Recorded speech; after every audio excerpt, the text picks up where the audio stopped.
The broadcast is now starting. All attendees are in listen-only mode. Well, good evening, everyone. Welcome. You're in store for a really exciting program tonight. I'm Christopher Paget. I'm the president of the Kentucky Genealogical Society. I want to welcome you. If you're a new member, welcome to the society. If you are a life member who's been a member since 1973, well, welcome. And we're so excited. This year is our 50th anniversary. So thrilled that we're able to celebrate 50 years of the Kentucky Genealogical Society, and we've got a wonderful series of programs in store for this year. We've got some really exciting announcements, so it's going to be a really great year. Tonight, we've got a wonderful program with Tricia Aanderud. Tricia is going to be talking to us about her 11 best tips for using maps in Kentucky family research. Before we get started, just a little bit of housekeeping. We want to acknowledge in memorial Stephen Lee Carlisle. We lost Stephen. He was a wonderful member, and we want to just take a moment and remember him and his family and his wife Jeannie, who's also one of our wonderful members. And so tonight's webinar is dedicated to Stephen Carlisle. Always start with our inclusion statement. The gist of it is that regardless of who you are, where you're from, you're welcome here. We're a global organization. We have members in all 50 states and in a number of foreign countries. And it doesn't matter where you're at, the tie that binds us all together is researching our Kentucky ancestors. And we also acknowledge that the place that's called present-day Kentucky is an indigenous homeland that belonged to a number of Native American tribes before European settlement. And this is our disclaimer. All right, this evening we're so thrilled to have Tricia Aanderud, who's going to be talking to us about her tips for using maps in Kentucky family research. And before I turn it over to Tricia, I just have a little bit of introduction I'm going to share about her. And Tricia is one of our board members. She works behind the scenes a lot, making our communications and website and all of the wonderful emails that go out to you guys that all originates from the communications committee that Tricia leads. She does a lot of things behind the scenes with data, and just she's a wonderful volunteer. So fortunate to have her serve on our board. And she's a retired data analyst. She lives in Florida with her husband and her 2 bratty cats.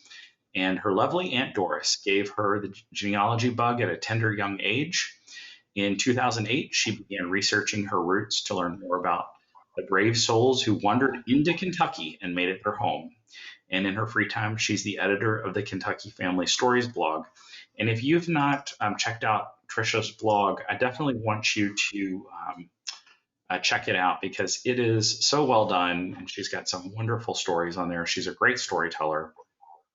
And she's going to do a great job tonight sharing her tips with you. So I'm going to, the question's already being asked about handout. There will be a handout, but we're going to share that at the end of tonight's webinar. So that way you've got to pay attention to the webinar. So we also have an exciting door prize that Tricia will help us pick the winner of. So you want to stick around until the end of the evening to be able to win the door prize, and it's a good one. So I'm going to turn off my webcam and turn it over to Tricia Aanderud. Tricia, take it away.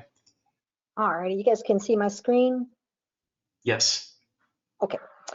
All righty. So as Chris said, I am a retired data professional, and I really love maps. And I spent a lot of my career helping managers and other people understand how to use data to improve.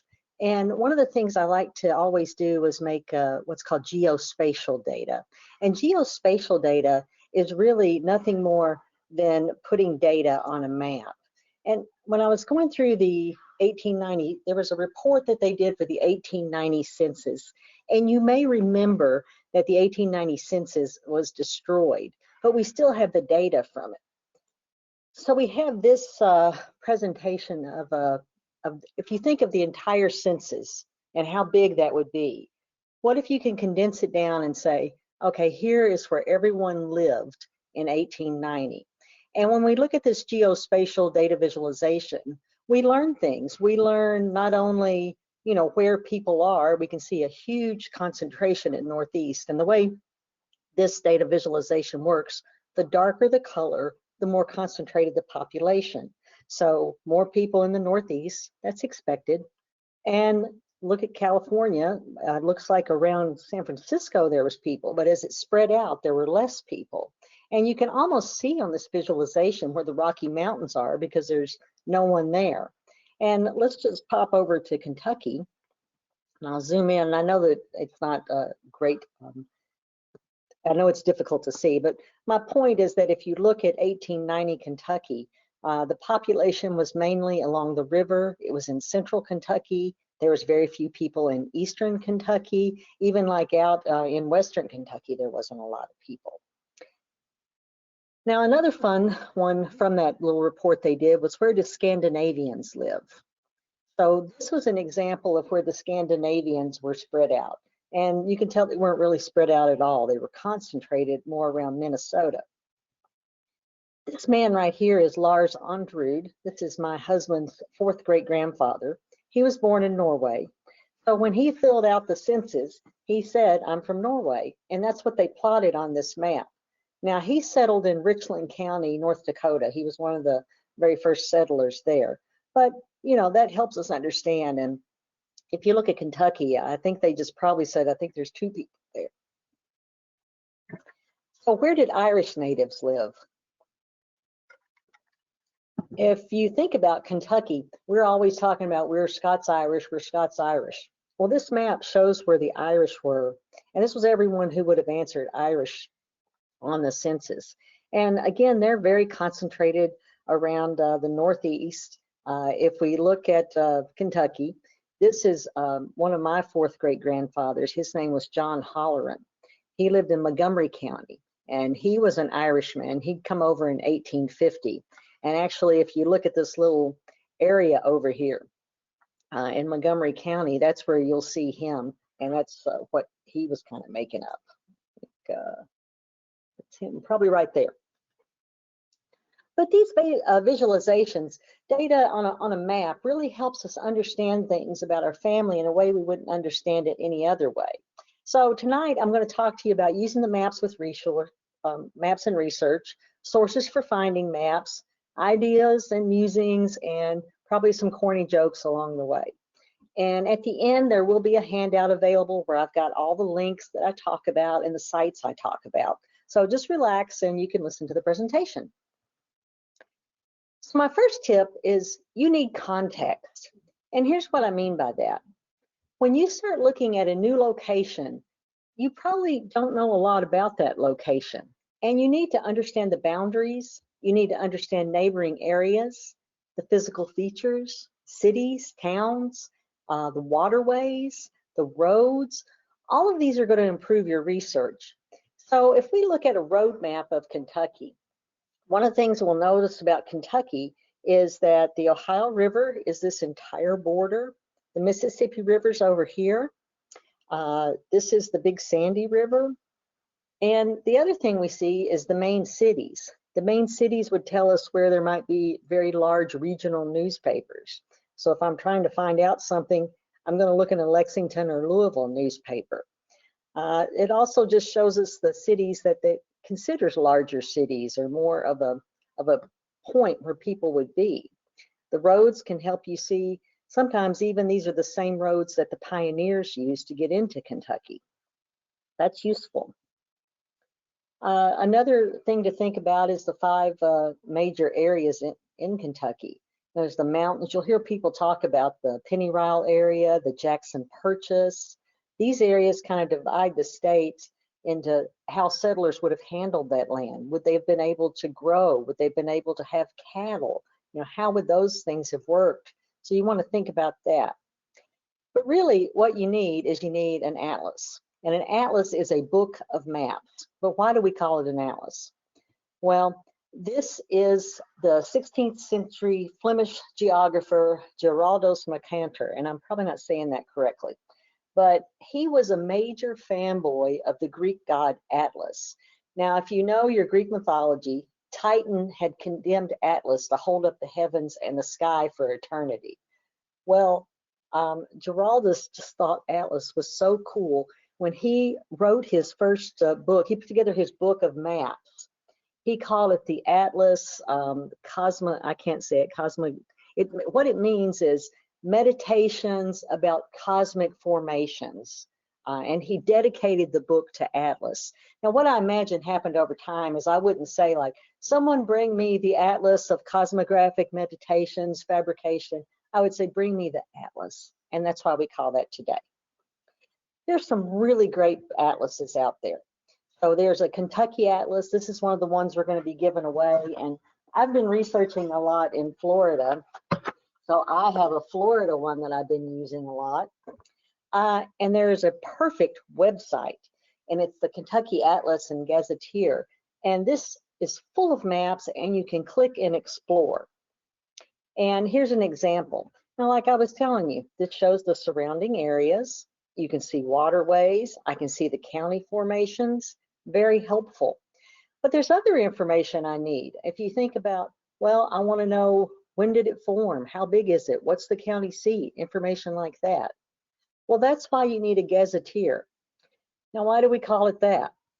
Well, this British historian, Lawrence Etchard, and I dig this guy. I love his hair. You know, he looks like he's from an 80s hair band. He did the first gazetteer. And what he referred to it is a newsman's interpreter.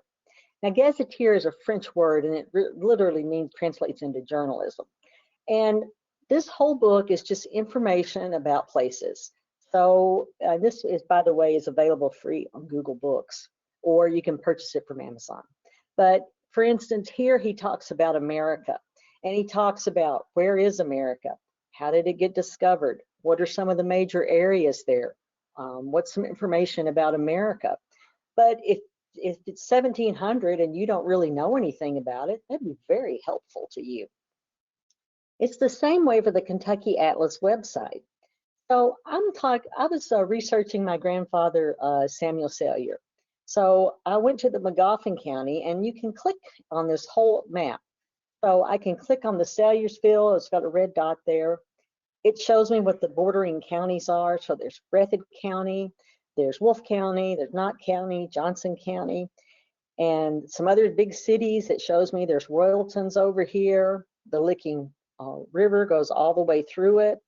And as I was researching, maybe if you think about, I was looking at newspapers.com, and when I noticed that there were some Salyers that were showing up in Morgan County, I'm like, oh, well, you know, those are more likely to be related to Sam than someone who's across the state in Ballard County. But if you click on that, you'll get a nice zoom in of what the area is. You'll see the waterways, you'll see the different characteristics, the journalist expectations of the area. So I went over to Google Maps also, and I looked at the Royalton area because I knew that Sam was from there. And I was looking for things like cemeteries. So I see the Arnett Cemetery here. I've seen some Arnetts in my family. I was looking at creek names. There's the Salyer branch. There's probably a good indication that the Salyer family lived near there. I'm looking at road names. This over here is another Arnett Road. This is named after some man. I can't see it well enough now. And then there's also churches. So whenever you start looking for your family, go ahead and look at the area where they were from and look around at these different places and see if you see family names. I'm sure you will, since it's Kentucky. Another handy resource is there's some gazetteers from 1850. There's some Kentucky ones that from 1876 and 1883. These list a lot of the towns that are in Kentucky. They list businesses. In some cases, they've listed individuals. They are very helpful when you're doing older research. Your subject needs context. So it's one thing to think about how the area looks today, but you've got to think about how it looked before. You know, what time frame are you talking about? Where do you find these records? What did the area look like? So for instance, if you start looking in 1700 Kentucky, I'm going to say you're going to have to go to Virginia and start looking around, because essentially Virginia was Kentucky, and Virginia was apparently everywhere, because even notice it says this is Massachusetts, and it says no, and Virginia. So, you know, they were into it. This is an early map of Kentucky. It's a very famous map. And you can kind of look at the state. We didn't own any of this right now. This was still, I think, the Chickasaw land. But one thing I want you to notice down here, this is the Walker line. And this is where Tennessee said the border is supposed to be. But when Dr. Walker did it, I don't know if he just got off or of his course when he was plotting out where the survey should be, but he ended up he ended up saying this is all of Kentucky. And it was actually supposed to be Tennessee. So then they started calling it Tennessee, because if your family lived near here, they didn't understand what state they were in, and they would register records and do business where it made sense to them. Now, finally, in 1820, Kentucky conceded, but it wasn't until 1859 that it was resurveyed. So your family, if they lived in this area, you may still up to 1860 find them in Tennessee. Here is the state in 1822. The Jackson Purchase was complete, and so now that's Hickman County. Now we started out with like 3 counties, but by 1822, we've already got 68 counties. And what's kind of interesting, like over here, this is Floyd County, so you can see Floyd is much of eastern Kentucky. A lot of other, probably central Kentucky was more the shape it is today, but a lot of these other areas were not. And finally, 1895, you can tell that we're up to 119 counties. In 1912, we'd get the last one. But here's all of our counties, and you notice also that that Walker line got established. So there we go, lots of places. So when you think about all of these counties getting formed, you need to think about where to look in the census form. So for instance, if I was looking for someone in Leslie County wasn't formed until 1878, so the earliest they're going to appear in a census is in 1880. I would have to think about where would they be prior to that. So for instance, Magoffin County, prior to 1850, there wasn't a Magoffin County, there was a Floyd County, and before that, there was a Mason County, and before that, there was Virginia. So whenever you're doing that research, you've got to keep this in mind. So I put this little chart together to help you think that through. Newberry Library has an excellent way to look at the historical boundaries, county boundaries. And they've overlaid it on a current map. And what you can do is you can click through and click on a county, and it'll tell you what happened on that date to change the county boundaries and help you understand it. And it's really well done. It's very nice looking. I know there's some other ones out there, but I like this one the best. You've got to consider the impact of transportation. That, if you think about in the 1800s, there was the waterways. That was how the state moved. But it wasn't until we got the railroad that some of these smaller cities started forming and things started spreading out. And just for instance, for my own family, this is Henry Martin. He was my great-grandfather.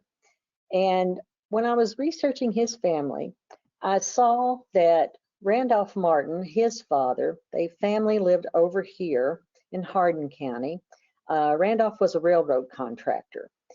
And my grandfather, Henry, was born right at 1881, I think, 1880.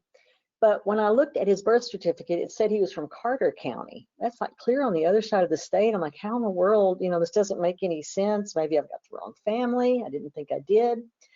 But I went back another generation, and John McGill, who was Henry's mother, Maggie McGill, he was also a railroad building contractor. And they were just starting to build into Carter County to try to get up to Ashland and move on into central Kentucky. So I'm thinking, oh, well, it probably makes sense. What happened is Maggie probably went to stay with her mother because she had 2 other small toddlers, and it probably would have been a lot nicer to stay with mom, who could help with some babies, rather than Randolph, who's out working on the trains all day. We've also got to think about how did they get land, because it's not like today where I could just go buy, like today I can just go make an offer on a property that's for sale and go buy it. It wasn't how it's always been. And if you're looking at software, like for instance, Ancestry is forever giving me this hint about land grants. So this is Samuel Mann. He was one of my great grandfathers. He lived in Floyd County and he got a land grant. Now, one of the things I wanted to do about the land grants was I wanted to just think about, well, okay, well, how would I know where this land grant was and how could I find it? Well, first I want to introduce you to Will Rouse Gilson. Now, he was a Kentucky historian. He was an academic. He was a geologist. He wrote all kinds of books. He taught in Lexington at the University of Kentucky and Pennsylvania. I mean, just all over the place, and a prolific author. But in I think it was 25, he did the Kentucky land grant book. So he got all of the land grants together and put them in this big book, and it's just huge. And you can find it on Google Books. But he put all of that together, and I thought, okay, well, let me find Samuel. So sure enough, I go over there and I find Samuel, and then I find also he had 2 land grants on the Licking River. But how can I find that? Well, it was Floyd County. So I went to the catalog at Family Search. I typed in Floyd County. I went down to the land and property. Now, one thing I will tell you, Floyd County has made a lot of their records digital. They have a lot of them. There wasn't any courthouse disasters that affected them a lot. But I went to their survey records and I had to paw through a lot of things, just keep looking, and pop, there it is. Here is Samuel Mann's survey, and this shows what the property looked like. So kind of an odd-shaped property, because if you think about it, usually you see a square or a rectangle and not something that, looks like a geometry lesson ready to start. Land grants and land patents are a little bit out of the scope of this talk. But if you go over to our digital library on the member portal, Candy Atkinson, who is by far an expert on this topic, she did a talk for us in 2018, and you can get a very good overview of it. She also wrote a blog post for us, so you can just pop over and read that as well. Again, just excellent information.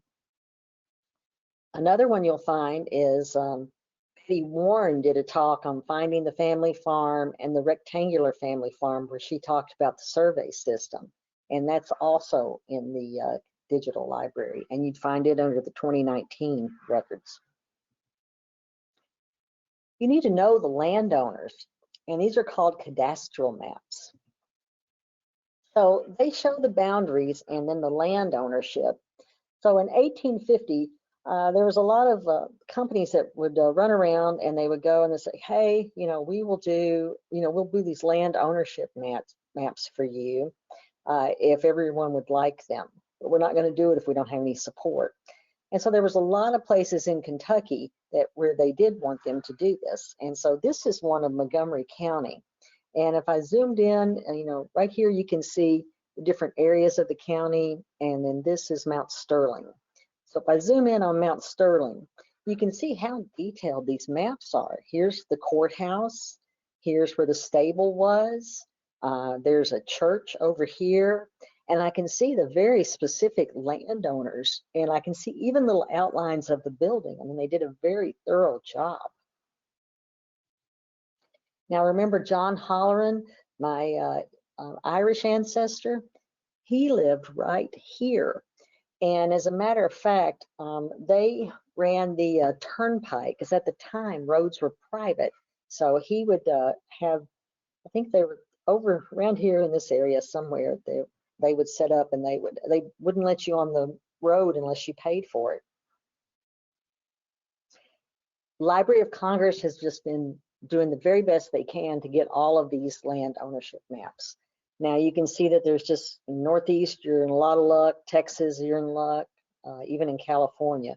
But a lot of Kentucky counties also have them. And this is the specific counties that we know are there. but the collection keeps growing. Some of the maps were a little bit different. This one was done by the Kentucky Geological Survey, and this one had Magoffin County, so of course that got me interested because I was looking for Sam Salyer. And here's the Royalton, and this is Sam Salyer, and he was a representative in 1850. He's the one that got Magoffin County established, and because of that, they named Salyersville after him. Now that's his wife, Melinda Arnett. They were married their entire lives, never married to anyone else. This woman is I think my third cousin twice removed. She's really almost not related to me at all. But Sam, apparently everything I've read about him is he was very charming, he was very funny, people liked to be around him, and he was very good with the ladies. And my grandmother is Peggy Picklesheimer, and she had 3 children with him. And Melinda actually raised the children. So, you know, I don't know how that worked out. I don't know what was going on there. I guess I'm glad that he was charming. Otherwise, I probably wouldn't be here. But that is his property right there. Finding more of these resources is going to be what I call a feet on the ground type of activity. You need to talk to the local historical society or the library for that county. You may need to talk to the county clerk. You probably should keep your eye on the Library of Congress and some of these other places to see if some of these maps show up. Topographical maps, maybe you're familiar with these. So a topographical map uses contour lines to represent elevations. So it helps you understand how an area looks. So we can see with like each of these right here that, you know, this is a mountain that it goes up. And if you think about, I have to draw how the mountain comes to a peak. This would probably be the best I can do right here. So, okay, so let's go back and let's take this map where we found Sam Salyer's place. Well, this is the Kentucky Geological Map Service. So this is the very same area. It's right here is that same area. And right there's where he lives, just like right there. Now, one thing that's very different about this is all of a sudden you realize he's in a valley. And we don't get that view from here. We just think it's roads. But when you realize this is 1,000 feet up, this is 1,200 feet up, it makes a lot more sense of like, okay, well, that's why that house is there, and that's why these roads are here. And then we see the Licking River is right there. I'm sure if you were settling in a new area, you'd want to be near the river. That would definitely be helpful for transportation and just for water.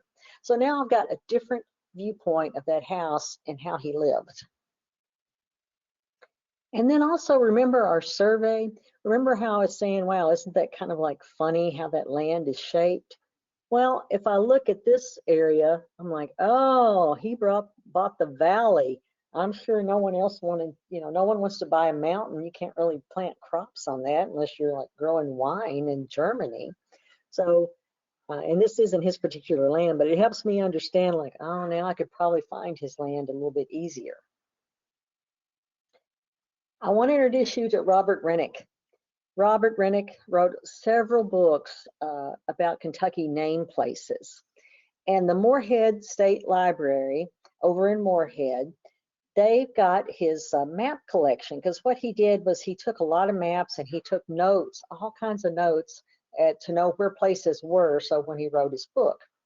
Well, I go over there, I look for Magoffin County, and I look for Salyersville. And it would be this map here, and I could just download it, but I want to show you. This is the very same area we've been looking at, but this gives me a different viewpoint. This is the railroad. I'm like, oh, okay, well, that wasn't very clear. There was a railroad outside his house. And here's the Patton Cemetery. And here's some notes from him when he says this is where he thinks the post office was. Here's the Holiday Cemetery. Here's where the Licking River Missionary Baptist Church was.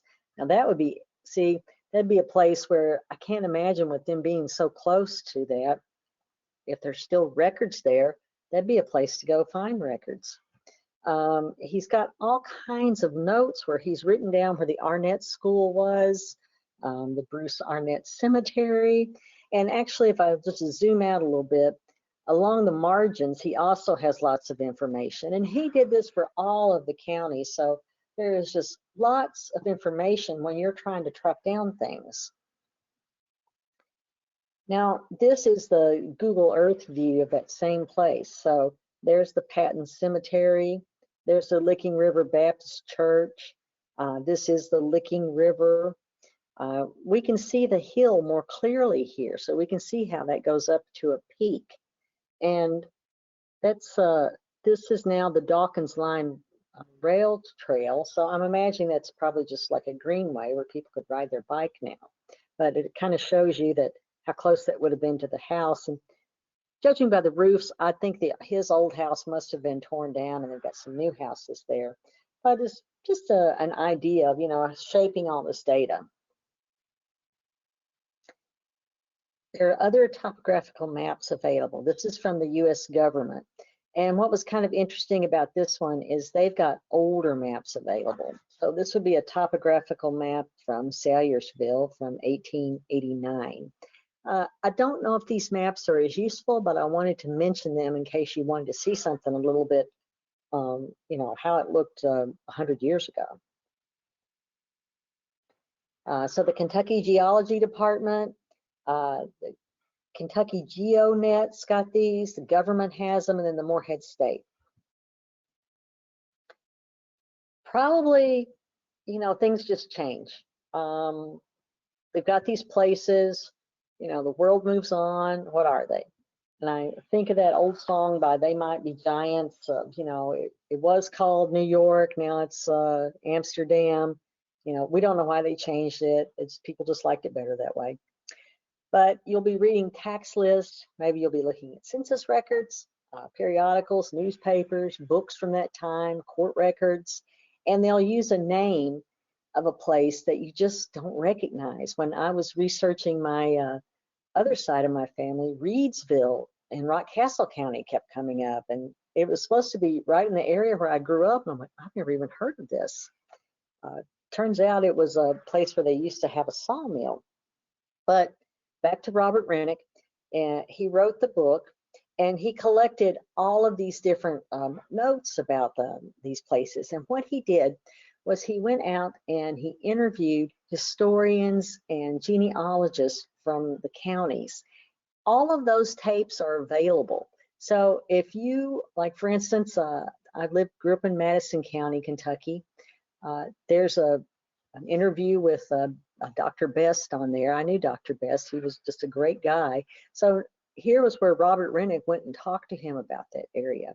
And I believe they're there for all counties. But when he did that, after he would do the interviews, he would go back and he would take notes. And like here's, for instance, Royalton. And this is his little notes. He said that someone told him that, well, the governor came down here and he said, well, you've just got a nice little royal little town. So they just started calling it Royalton. And if you look in other books, they'll say it was named for the Canadian Royal Bank because the sawmill had come in there. But I kind of like the story better when it's about the governor coming down. It's more folksy, so I like that one. Thomas Field also did a guide to Kentucky place names. Now, he wrote this in 1961, and it's available for free from Family Search. So I looked up some names there, and this has got some Royalton stuff. So there was a Royalton High School, there's a Royalton Cemetery. He's got the population of the area, and this is what it would have been in 1961. But this is a thick book. Lots of different places listed in it, and it shows you where they were. So it's kind of like a gazetteer of a different kind. This Kentucky place names, this is available for free, I think, on Google Books. I think you have to buy this one, and there's a couple other things that you have to where you buy them, but a lot of places that document these weird Kentucky names. If you've looked at this federal census, you're probably like, what is an enumeration district? Where is it? What are they talking about? Family Search has this map that I liked. It's from the 1960 census, and it's got all of the enumeration districts. And since we've been talking about McGoffin County, we'll just stay with that. There was 4 enumeration districts at that time. Now, why are they called this? Well, census lingo, a magistrate district, that's an administrative county division that Kentucky, Virginia, and West Virginia use. So they have a way that they want to divide the county up and think about the county. An enumeration district, that's what a census taker could cover in 2 to 4 weeks. So if I lived in New York City and I had to do like a street with several big apartment buildings in it, it may take me, 2 weeks just to go through that entire, just that one street along. Whereas if you think about rural Kentucky, it may take you 4 weeks to like be able to canvass the entire county and make sure you catch everyone at home. So that's where those things come from. Now, Family Search has another excellent resources. They have got the census maps from 1900 to 1940.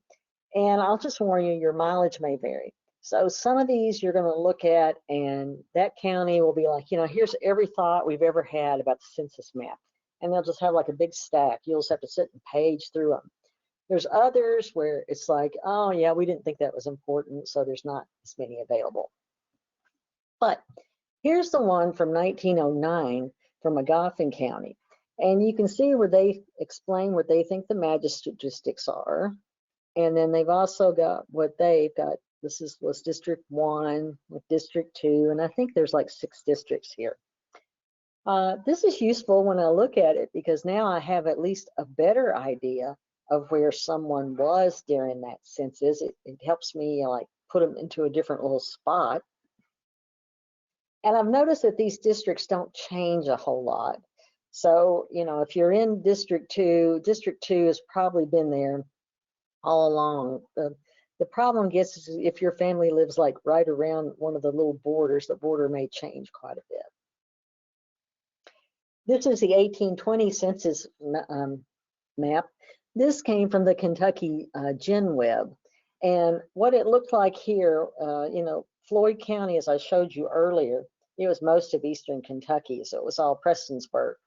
And when I looked at the census, there was only 2 districts. So there was Prestonsburg and not Prestonsburg. So either you lived here or you live somewhere around here. Still useful. You might be familiar with Sanborn. These are definitely your friend. You remember me telling you about Henry. Henry and his family moved to Winchester, Kentucky in 1883. Kentucky Central was getting ready to build the railroad up into the mountain. And to go through these mountains, they were going to have to blast through them. So Kentucky Central had already built, or I don't know which railroad particular, but Winchester built this nice brick building, had the new depot ready.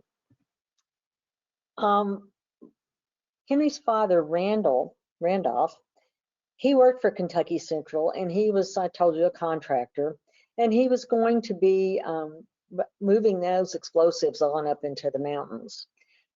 Sadly, he was killed, and what happened is the morning train was coming in from Lexington at the same time that they had this big cart of explosives, and they were trying to just move it out of the way. But because of the way the depot was located, they didn't see the oncoming train, and it ended up killing Randolph and another man. And it was what the paper described. It was a terrible death, and I wrote about it in my blog. And Randolph was an interesting person. He was like the Forrest Gump of that time. He was also up in D.C. when they were taking care of Lincoln's assassins and the crew. He was a very curious person. But anyways, when I was reading this article, I was having a very difficult time picturing how the depot would be that you wouldn't be able to see. So I needed to see the city of Winchester, and I knew that the Sanborn maps, they had a lot of the cities already mapped out. Now, what they did is they would color code to show if it was a wood or brick building. because if you've, these yellow ones indicate that it's wooden. So if you are trying to insure this property that's smack dab in the middle of all these other wood things, and maybe they find out that the one on the end sells kerosene, they're going to be like, wow, you are really high risk. You know, your insurance is going to cost more than this building that's out here by itself and, you know, doesn't have as much risk. But this is the train depot right here, and it's brick, and we can see the rail lines, and we can see this was a freight area they had over here. So basically what I think happened is the morning train was coming this way, and I think Randolph must have been moving the cart maybe over here, because this is the KC division. They were probably moving it over here, and you can see that if you're standing here behind a railroad cart, you're not going to be able to see anything coming that way, no matter which side of the tracks you're on. Definitely, you know, this is a problem. So that was very useful in helping me understand. But the Sanborn maps have businesses. They will show some houses. You can understand the layout of a street. They're very helpful. Also a little bit out of scope for this talk, but Dave Schroeder addressed the society in 2018. And if you go over there, you can listen to his very interesting talk about things he's done with the insurance maps and what they mean. The National Archives has as many of these maps as they can. They're free for you to go and look at. Is it still there? I often get tips about the city directories. They'll tell me that someone was in the city directory, a family member. And Ancestry in particular has a lot of the Boyd's directories. And what I saw in one was in DC, was John Salyer. Now, John Salyer was Samuel's son, and he was his illegitimate son, but the only one that he claimed. In fact, Samuel put a bill before the legislature, and they he formally adopted John. John was really smart. Again, he was clerking for the Senate. He had a lot of potential. I went to Google Maps just to see if I could find that. And sure enough, this would be the street address right here. And I don't think it looks like that today. And I'm like, well, that building looks like it could be from 1880 or 1890. That looks like it's probably it. It's located within walking distance of the Congressional Building. So I was trying to imagine John having lived there. John was an alcoholic, sadly. Now, he was in line. He was going to be running for lieutenant governor, but he died when he was 42 years old. And he could have easily become the governor of the state. And just really sad, what happens to people. If you looked, when I looked the property up on Zillow, it said that this house had been built in 1890. So I thought, that's probably, a very good chance that's it. But, the good thing about the Google Earth and being able to use Google is you can do Google stalking from the comfort of your home. And so this was what I was doing. I could fly around and look at Magoffin County. I've never been to Magoffin County. There's lots of places where, Google can allow you to go and look around, and you can even go down and get a street view and walk around. All right, a picture's worth 1,000 words. This is J.L. Mann and his wife, Emily Watkins. J.L. Mann is the grandson of Samuel Mann, who we saw his land survey. He lived in Breathitt County. He was born there. Emily Watkins is Samuel Salyer's granddaughter, and these are my great-grandparents. Now, here's what I did. I went to Ancestry, and they have the map feature, so you can see all of your records, and you can geolocate them. And that's what I did. And this is the result I got. And it was mostly what I was expecting. So Breathitt County, Jackson, Kentucky, and Breathitt County, that's where he lived. That's where he lived there for many years. He was a school teacher. He valued education quite a bit. I knew they got married over in Magoffin County, and it looked like they got married at Samuel's farm, which would have made sense. Breathitt County got so terrible in the 1920s. I mean, they couldn't have an election without someone getting shot, and it's got bloody Breathitt for a real reason. But I think that JL and Emily got scared, and they should have been. Emily's brothers were lawmen in Breathitt County. All of them got shot. Uh, it was scary. They moved to Mount Sterling, Kentucky, in Montgomery County, and they lived the rest of their lives there. I know that he died in Lexington. He died in Lexington Hospital, which, you know, it's not uncommon for people in central Kentucky. But I've got these two other spots. What are these? Well, this one over here is Montgomery, Kentucky in Trigg County. This is Jackson County. Now, I know J.L. Mann would not have never lived here, and I know no events of his life took place here. Well, what happens is when I type this into the computer, sometimes I would just say Jackson, Kentucky, instead of adding Breathitt County, and the same, I would say Montgomery, Kentucky, instead of adding, you know, Mount Sterling, Montgomery County, Kentucky. And as a result, some software program went ahead and added Trigg County to this. And another one just thought that if I said Jackson, Kentucky, I meant Jackson County. So this was a quick way for me to do some error checking on my work. Now, where are some places where we can find maps? I don't know about you guys, but when I start researching, one of the things I do is I like to print a map out, and I keep this by my desk, and I'll take the different maps and I'll start taking all kinds of notes on them. Then I'll keep that by me, so when I'm looking at newspapers or something, I'll know where the counties are. Well, if you go to Wikimedia, they have these county maps available where you can just download it for free and print it out. GIS Geography has probably some prettier ones, but still very easy to download. It's, you know, you print it out on your own printer. You can take notes on it. You can print a second one out. But it's very useful, and it makes me feel like I'm little Robert Rennick Jr., right? You can go to the Kentucky Transportation Department, and you can get a free Kentucky map. So if you just go and order it, they will send you a big wall-size map, which is kind of handy. They'll also send you lots of tourism information to encourage you to come to Kentucky. They also have old highway maps. So this is Rockcastle County in 1944.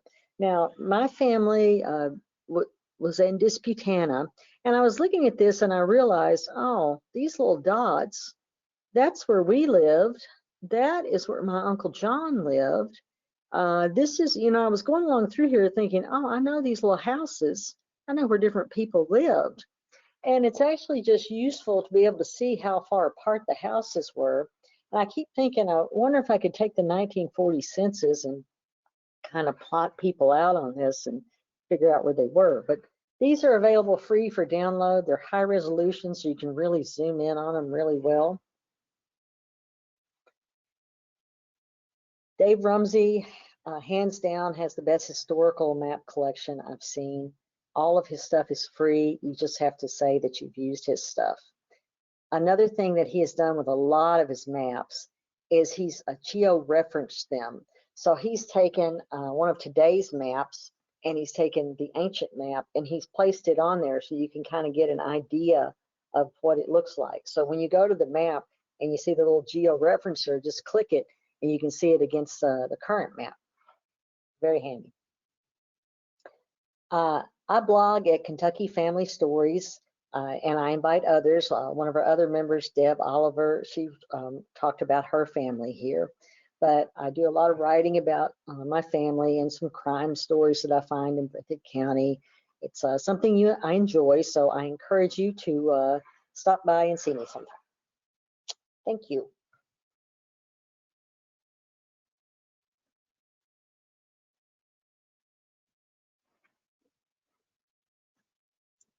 Tricia, great job. Wonderful, practical, awesome. You did a wonderful job. Talk to us about, what was it, monkey's eyebrow? What's that all about? I'm glad you asked. Am I still sharing? I think I am. There, over in the other part of the state, there is, oh, hold on, let me close this. Over near Ballard County, there's an area of the state where it kind of looks like a monkey face. I don't have it right up. Anyways, it looks like a monkey face, and as a result, they named the city town eyebrow Monkey's Eyebrow because it looks like it's at the monkey's eyebrow.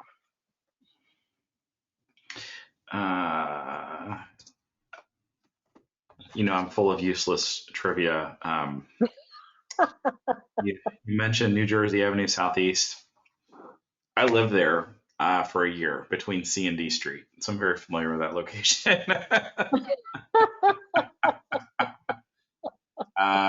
Okay, everyone has been asking for your handout.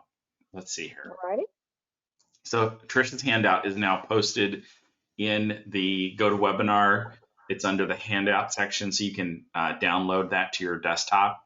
And her handout will also be posted along with a video recording of tonight's program on the website of Kentucky Genealogical Society tomorrow by around noon. So you can watch it, the recording, and access the handout if you're a member through the website. So before we get to more questions, Tricia, I'm going to go ahead and we'll do tonight's door prize, which is the Kentucky Detailed Topographical Maps. This is available on Amazon, and that's where it will be mailed out to our winner this evening. So Tricia, can you pick a number between 1 and 79? I'm going to pick number 8. Okay, number 8. The name I don't recognize, Winston Cochrane. So Winston, I don't know if you're a new member or if you've been a member for a long time. Regardless, you've won tonight's door prize. And so Winston, if you will type into either the questions or the chat your mailing address so we can make sure that we get the door prize to you, and that'll be coming direct from Amazon. So congratulations. Okay, now it's time for questions. So if you have a question for Tricia, you just want to type it into the questions section on GoToWebinar, and we'll try to get to as many questions as Tricia can take this evening. Okay. All right. All right, several accolades coming in. That link seems to be broken. Not quite sure what that's in reference to.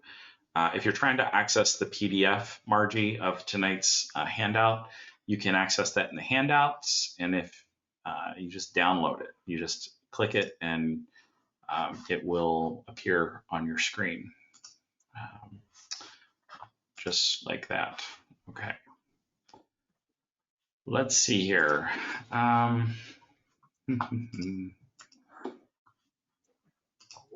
Lots of accolades. Thank you. Let's see if we've got any questions. Debbie Harrison shared that she has Salyer and Picklesmeyer in her ancestry, marrying into the Kimblers. Uh-oh, it's cousin. Salyer, that is definitely a Kentucky name. Well, they're Huguenots. Mm-hmm. They were from South Carolina, and they came from Florida when the Huguenots came over. Yeah. Okay.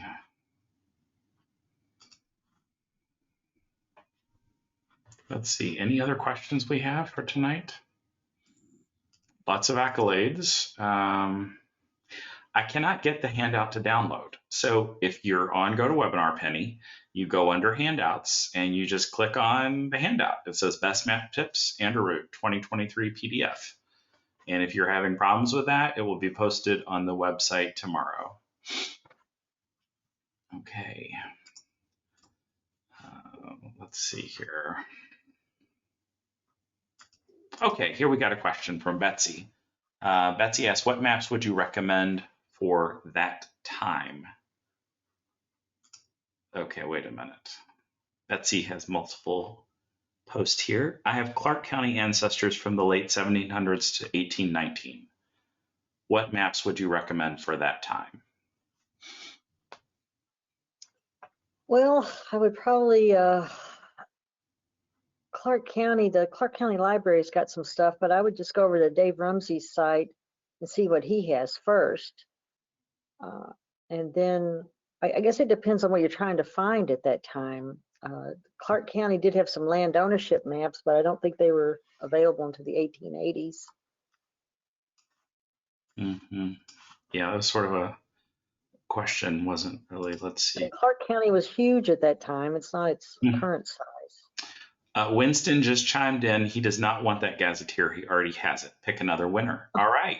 Okay. Well, this is a first.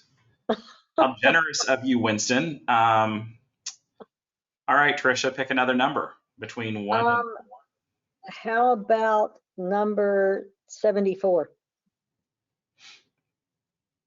All right. Sonia Berger.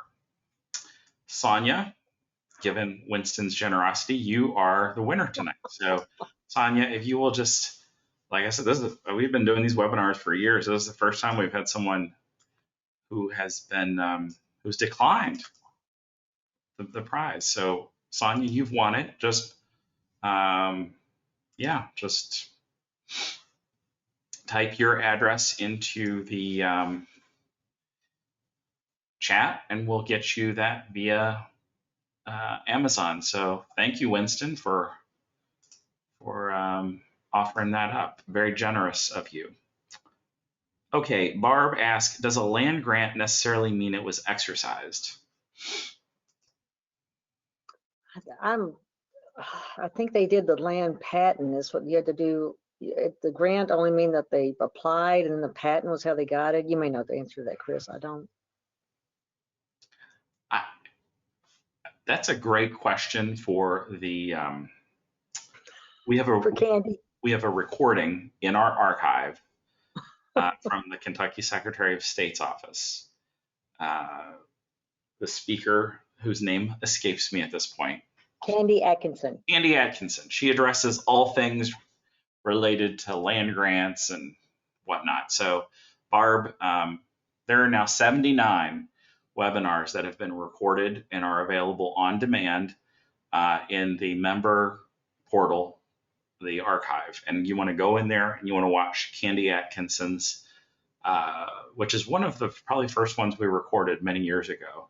But you want to go in there and watch that because all that information is still relevant and valid to today.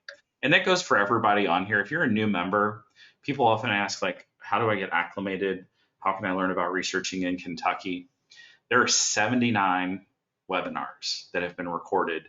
Most of them have handouts. Few of them don't, but those are all in the member archive of the website. So that's a key benefit of being a member is you have access to those on demand. You can go back and watch those over and over and over again. You could watch webinars that the society has recorded over, you could just like for the next 5 days, just watch them over and over and just watch them just one after another after another. There's so many. Is this a challenge, Chris? Are you challenging us? I am. Well, I mean, they're so valuable. They really are.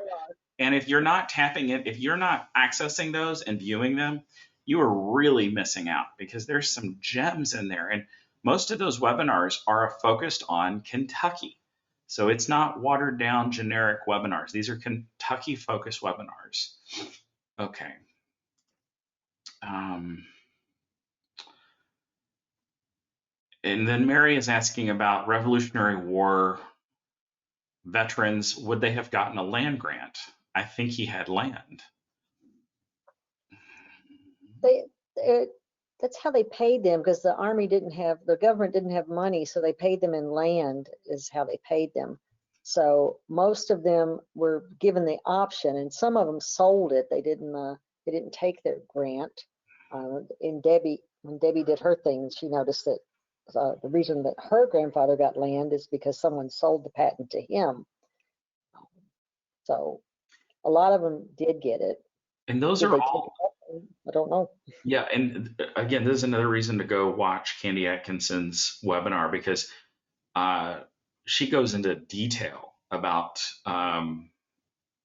Revolutionary War land grants, and you can go on the Kentucky Secretary of State's website, and that information is all on there. They have posted. I mean, there's a lot of information that's out there. Yeah, in the handout, I've got the link there for the Secretary of State because they put Jilson's book into the database, and you can just search the database. And Ancestry makes it free, but you can just go look at the book and find it.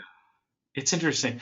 You have to do the research. We live in this time where everything is like point and click, and people are on ancestry.com and they look for their leaves, and if it's not a leaf, then that it just doesn't exist. But sometimes you've got to go to different sources to find this information, and there's gems out there. You just have to take the time to find them. Certainly. Yeah. Okay, Ann Wilder. She has a question about meets and bounds from the 1811 Henry Oldham County deeds. Where next? So that one presentation that I told you about that's in the library from the other lady, she talks about that, and she talks about how they measured it out and what it meant. Betty Warren, I think was her name. So I think it was 2018. It's in the handout, but go watch that video, and she talks all about that. Yeah, I remember that one, Tricia. That's a really good one. And I'm so glad you pointed out a reference to the archives, because they're out there and they're so valuable. Sonia, we did get your address, so thank you, and we'll make sure you get the gazetteer.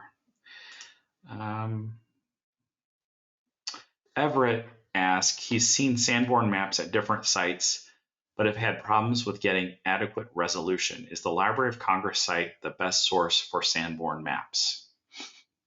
Yeah, they're really, they've got them offered at several different resolutions, but they've got really big ones that can almost eat up your hard drive. They're so large. Yeah. So Mary, you're asking some more detailed questions about pensions. So again, I want to point you to the webinar that Candy Atkinson we have recorded on the site. It goes into detail about a lot of this. So you want to access that, because that is a really valuable resource for anything related to those land grants for Revolutionary War folks. Let's see here. Any other questions before we sort of wrap up for tonight?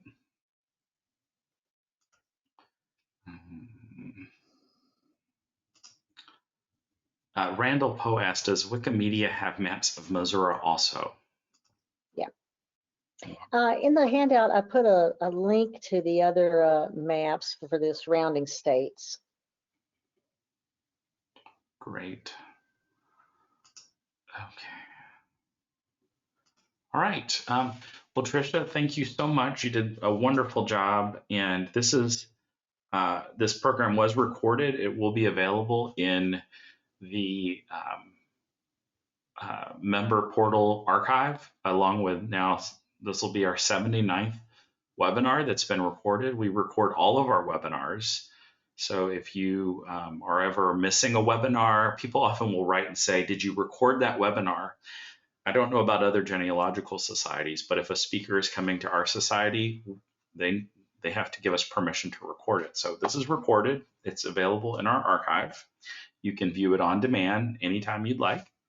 And it'll be posted tomorrow about midday along with a handout. So if you were having problems accessing the handout, or if you missed something and you want to go back and watch the webinar again, you can feel free to go back and watch it as many times as you'd like. It's recorded and available in our archive.